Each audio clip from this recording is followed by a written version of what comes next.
Okay, we're back.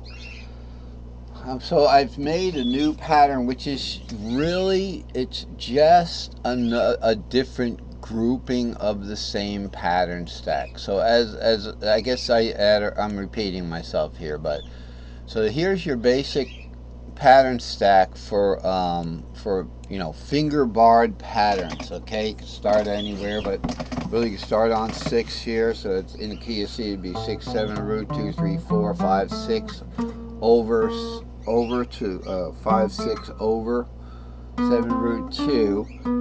Now you got to warp up for the 3 4 5 because of the tuning change.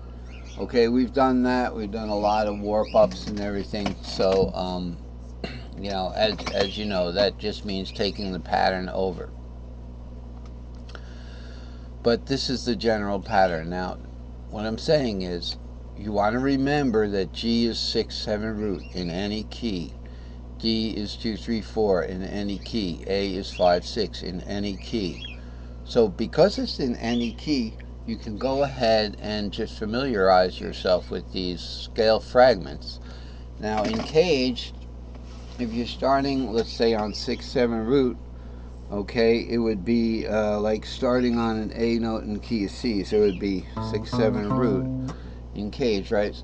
Then we can go in the Caged word. Now this is going up in fifths, so we're getting into something else here, and I'll take you through this, but I have to be careful what I get us into.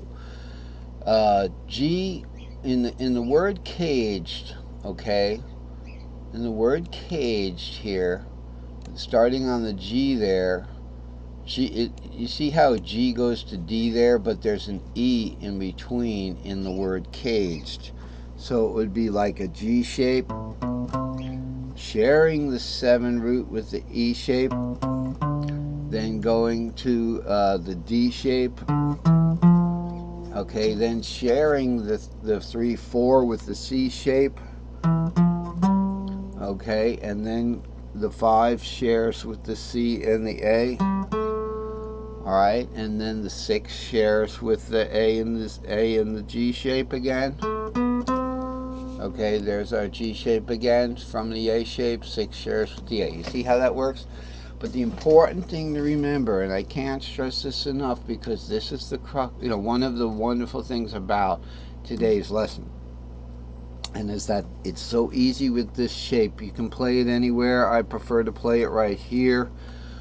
It's going to be whole step, half step, whole step, half step, whole step, and then warp over, half step, whole step, if you happen to hit the tuning warp, and then it's half step, whole step again. So that way is an easy way to remember. If we get used to this pattern, it's an easy way to remember where the 5 6 goes. Okay, now I can remember that the 5 6 is in the middle of a 2 3 4 and a 7 root 2, but I always consider this 2 3 4 as the bottom of an S3L, and this 7 root 2 is the top of an S3L.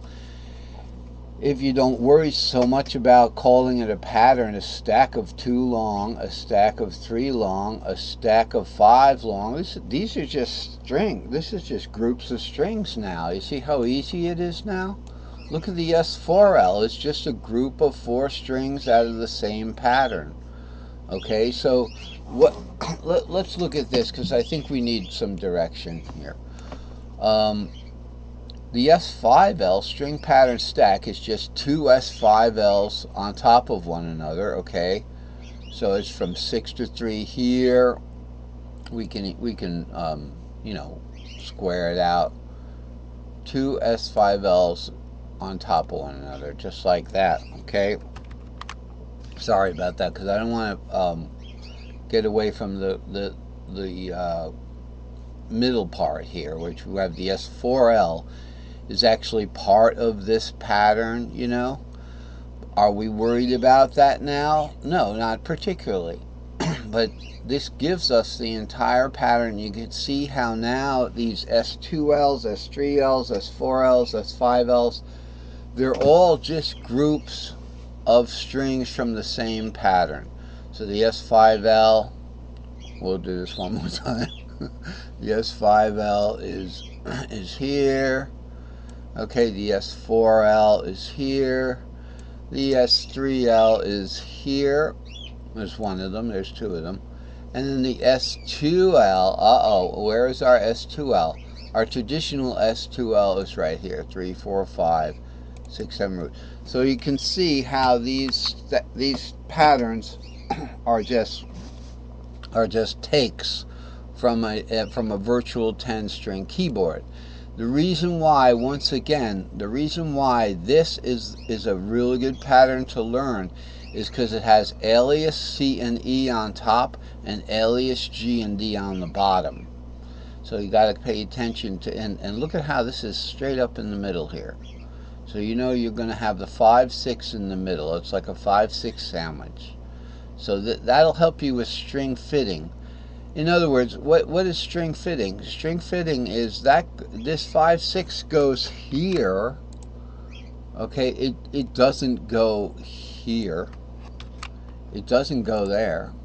Okay, the 5, 6 doesn't go. The 5, 6 doesn't go here. It doesn't go there. Okay, where does the 5, 6 go? Right there. See, so it's string fitting. Now, of course, there's a tuning warp. Alright, so if this was a real G, and this is why I caution against calling it the G pattern, because people will want to play it. They'll say, oh, I can play that pattern from the G, open G.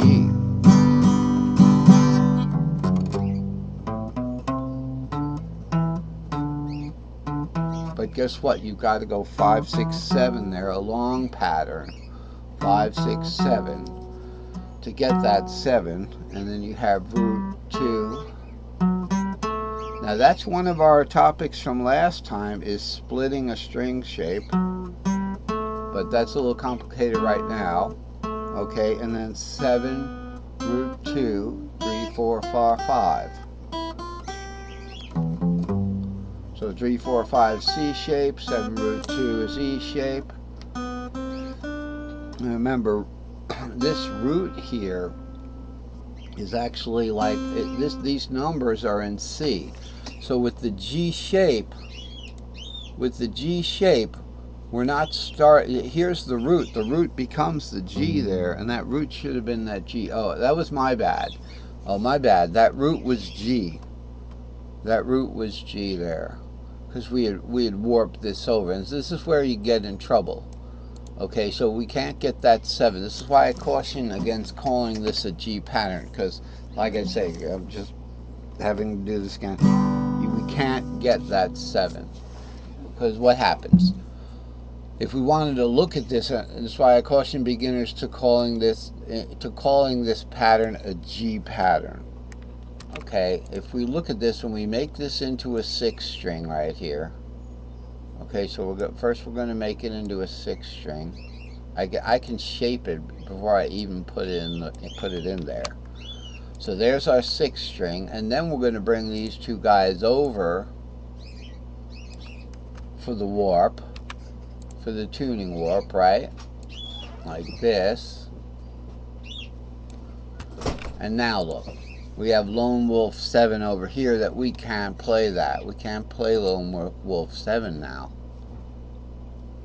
Okay, so this is the fret nut. If you're looking at it as a G pattern, you can't play that unless you go for the long pattern, and that can be our next topic.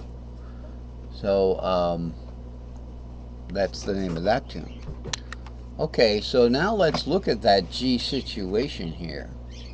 Now we have the long pattern, 6, 7 root, 3, 4, 5, 2, 3, 4, 5, 6.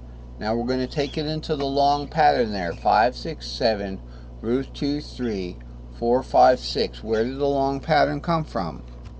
The long pattern came from an S2L, an S3L, another S2L caged in with it, and another S3L caged in with it, like that. And then, lo and behold, in the middle, voila, the long pattern sits in the middle of the big 7.